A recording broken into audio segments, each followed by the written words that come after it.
Hello everyone, आज है 24 अप्रैल और आज की इस वीडियो में हम डिस्कस करेंगे 24 अप्रैल से बनने वाले करंट अफेयर के सभी इंपॉर्टेंट क्वेश्चंस।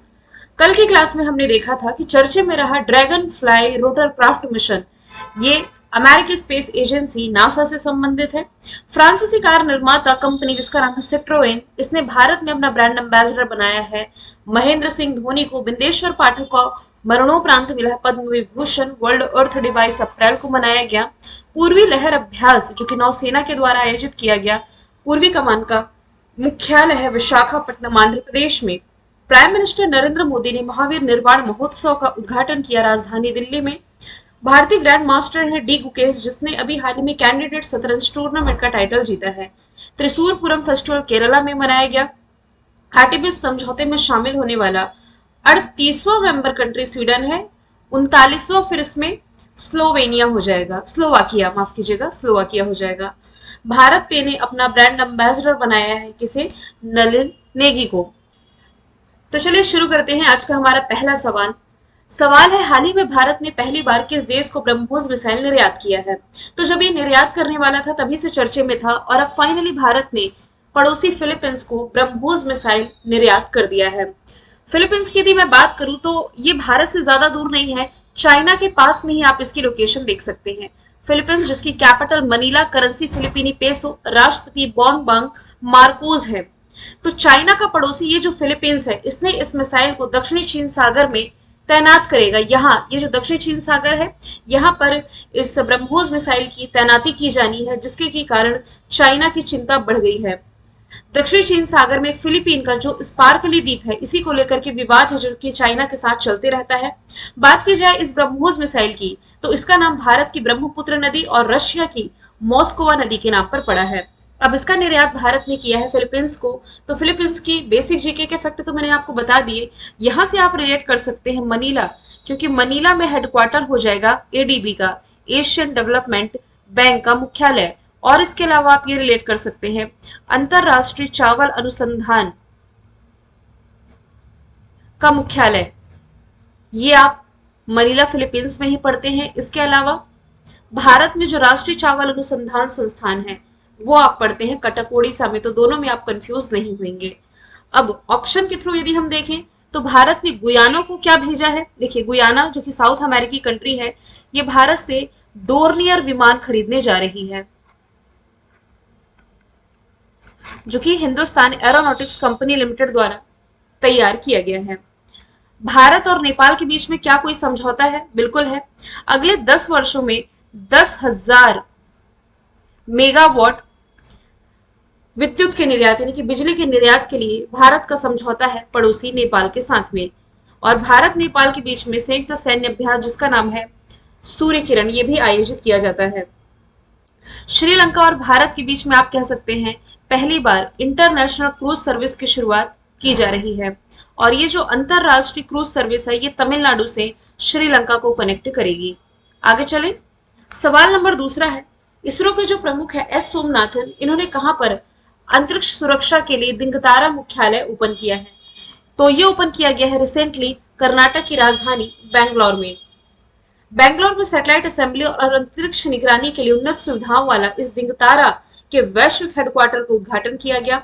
ये जो दिंगतारा है ना, एक तरह का स्टार्टअप है जिसका लक्ष्य है अंतरिक्ष मलबे पर निगरानी रखना, वैश्विक उपग्रह सुरक्षा और स्थिरता को बढ़ावा देने के लिए उपग्रहों के यानी कि सैटेलाइट्स के समूह को लॉन्च करना। दिंगतारा दुनिया के पहले अंतरिक्ष आधारित निगरानी उपग्रहों में से एक, जिसका नाम है स्कॉट, ये लॉन्च करने जा रहा है। और दिंगतारा के जो सीईओ है अनिरुद्ध शर्मा हो जाएंगे। हैदराबाद में अभी हाल ही में recently solar rooftop cycling track का उद्घाटन किया गया। भारत का पहला डॉग पार्क आप यहीं पर पढ़ते हैं। मुंबई से आपने पढ़ा है अटल सेतु, जिसका उद्घाटन recently prime minister Narendra Modi के द्वारा किया गया। और दिल्ली से आप रिलेट कर सकते हैं दुनिया का सबसे बड़ा म्यूजियम युगे युगीन। आगे चले, सवाल नंबर तीसरा है, ये इंपॉर्टेंट डे जो हमने छोड़ दिया था, नेशनल सिविल सर्विस डे, जो कि अप्रैल महीने की 21 तारीख को मनाया जाता है। केंद्र सरकार हर साल प्रशासनिक सेवा से जुड़े अधिकारियों को सम्मानित करने के लिए ये दिवस मनाती है, राष्ट्रीय सिविल सेवा दिवस। और ये दिन पूरी तरह से विभिन्न विभागों में भारत के जो सिविल सेवक है इन्हें ये समर्पित है, जिसकी शुरुआत 2006 में की गई। इस बार की थीम है एम्पावरिंग सिटीजन्स इनहेंसिंग गवर्नेंस। 22 अप्रैल को क्या मनाया गया है? विश्व पृथ्वी दिवस। 19 अप्रैल को फिर से कहूंगी, वर्ल्ड लीवर डे आप रिलेट कर सकते हैं, यकृत दिवस। और 17 अप्रैल को क्या मनाया गया है? Haemophilia day. आगे चलें। सवाल नंबर चौथा है, हाल ही में किस राज्य में अद्वितीय लौह युगीन में महापाषाण स्थल की खोज की गई है? तो लौह युगीन का जो महापाषाण स्थल है ये रिसेंटली खोजा गया है तेलंगाना में। ऑप्शन नंबर डी इसका राइट आंसर हो जाएगा। 3 नए पुरातात्विक स्थलों की खोज की गई है। कहां पर? तो तेलंगाना को जो मुलुगु जिला है इसके एसएस तडवई मंडल में बंडाला गांव, इतनी डिटेल में मैंने लिखा है, बंडाला गांव के पास ही एक और गुट्टा क्षेत्र है, यहां पर इसकी खोज की गई है। पहली साइट को देवर लंबत मुला के नाम से जाना जाता है। इसमें जानवरों का चित्रण किया गया है, जो पेंटिंग 8000 से 3000 ईसा पूर्व के बीच में मानी जा रही है। महापाषाण काल के समय का ये माना जा रहा है। तेलंगाना जिसकी राजधानी हैदराबाद तो है, हैदराबाद के पहले करंट अफेयर पढ़ लेते हैं। भारत का पहला कृषि डेटा एक्सचेंज यहाँ ओपन हुआ। देश का पहला गोल्ड एटीएम, पहला रूफ टॉप साइकिलिंग ट्रैक जिसका नाम है हेल्थ वे, विंग्स इंडिया का उद्घाटन ज्योतिरादित्य सिंधिया ने यहीं पर किया। और देश का पहला डॉग पार्क जो कि जस्ट मैंने बताया। मुख्यमंत्री रेवंत रेड्डी, राज्यपाल सीपी राधाकृष्णन। और नेशनल पार्क में कसु ब्रह्मानंद रेड्डी नेशनल पार्क, पाकाल झील यहाँ से रिलेट कर सकते हैं। दो इंपॉर्टेंट फैक्ट देखें तो एशिया का सबसे बड़ा जनजातीय महोत्सव समक्का सरक्का यही शुरुआत की गई, और दुनिया का पहला 3D प्रिंटेड टेम्पल भी आप यहीं से रिलेट कर सकते हैं। पांचवा सवाल है, धनलक्ष्मी बैंक के नए एमडी के रूप में किसकी नियुक्ति की गई है? तो अजीत कुमार के। ऑप्शन नंबर सी इसका राइट आंसर हो जाएगा। इनका कार्यकाल 3 वर्षों का होने जा रहा है, जो कि फेडरल बैंक में 36 साल से अधिक ये काम कर चुके हैं। ये पूर्व एमडी और सीईओ जेके सीवान को रिप्लेस करेंगे। धनलक्ष्मी बैंक की स्थापना 1927 में हुई, त्रिशूर केरल में इसका मुख्यालय है। स्टेट बैंक ऑफ इंडिया के चेयरमैन हो जाएंगे दिनेश कुमार खारा। पंजाब नेशनल बैंक के हो जाएंगे अतुल कुमार गोयल। आईसीआईसीआई बैंक के हो जाएंगे संदीप बख्शी। हाल ही में हॉकी इंडिया असुंता लाकड़ा पुरस्कार किसने जीता है? ये रिसेंटली जीता है दीपिका सोरेंग ने। ऑप्शन नंबर ए इसका राइट आंसर हो जाएगा। देखिए, जो असुंता लाकड़ा थी ना, ये झारखंड की प्रसिद्ध हॉकी प्लेयर थी। ये भारतीय महिला हॉकी टीम की कैप्टन भी रही है। इन्हीं के नाम से ये अवार्ड दिया जाता है। हॉकी इंडिया की स्थापना 2009 में हुई। दिल्ली में मुख्यालय दिलीप तिर्की वर्तमान में अध्यक्ष हैं। हॉकी इंडिया ने ही लाइफ टाइम अचीवमेंट अवार्ड से रिसेंटली सम्मानित किया है अशोक कुमार को। हार्दिक सिंह की यदि मैं बात करूं तो हार्दिक सिंह जो है ये एफआईएच के माफ कीजिएगा, एफआईएच नहीं, हॉकी इंडिया ने ही इन्हें प्लेयर ऑफ द ईयर चुना है मेल कैटेगरी में। यदि मैं बात करूं, है ना, यही ऑप्शन नंबर डी में यदि आप देखें तो हॉकी इंडिया ने player of the year female category में किसे चुना है? सलीमा टेटे को। आगे चले। हाल ही में ओपन एआई ने किसे भारत में अपना पहला कर्मचारी नियुक्त किया है? तो प्रज्ञा मिश्रा। ऑप्शन नंबर डी इसका राइट आंसर होगा। ओपन एआई ने प्रज्ञा मिश्रा को सरकारी अनुबंधों के प्रमुख के रूप में नियुक्त किया है। प्रज्ञा मिश्रा इससे पहले जुलाई 2021 से ट्रू कॉलर में सार्वजनिक मामलों के निदेशक के रूप में कार्य कर रही थी। ओपन एआई ने recently chat GPT tool launch किया है। इसके सीईओ सैम अल्टमैन हैं। इनके नाम को यदि आप करंट से रिलेट करेंगे ना, तो आपको मालूम होना चाहिए टाइम मैगजीन के द्वारा जो सैम अल्टमैन है ये सीईओ ऑफ द ईयर नियुक्त किए गए थे। सुंदर पिचई की यदि मैं बात करूं तो ये हो जाएंगे गूगल के सीईओ। नील मोहन की यदि मैं बात करूं तो ये हो जाएंगे यूट्यूब के सीईओ। और सत्या नडेला की यदि मैं बात करूं तो ये हो जाएंगे माइक्रोसॉफ्ट के चेयरमैन। ये सभी भारतीय मूल के हैं। हाल ही में किसने world press photo of the year 2024 का अवार्ड जीता है? ये रिसेंटली जीत लिया है Mohammed Salem. Option number B इसका राइट आंसर हो जाएगा।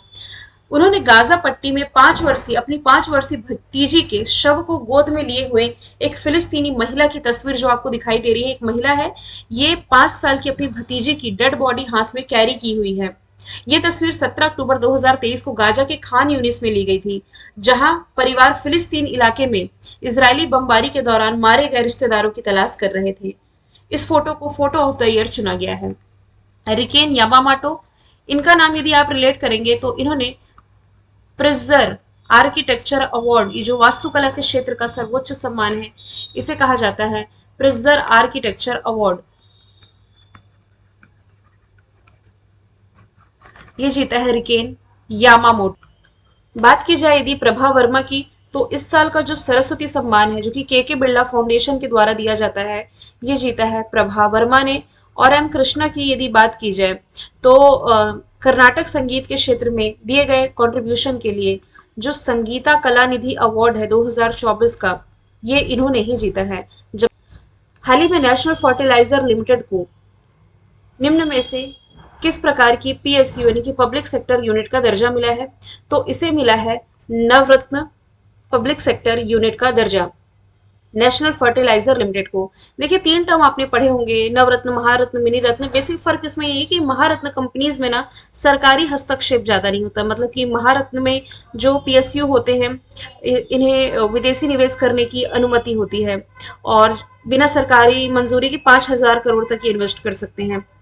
जबकि नवरत्न कंपनी का जो सालाना मुनाफा है 5 करोड़ से अधिक का होना चाहिए।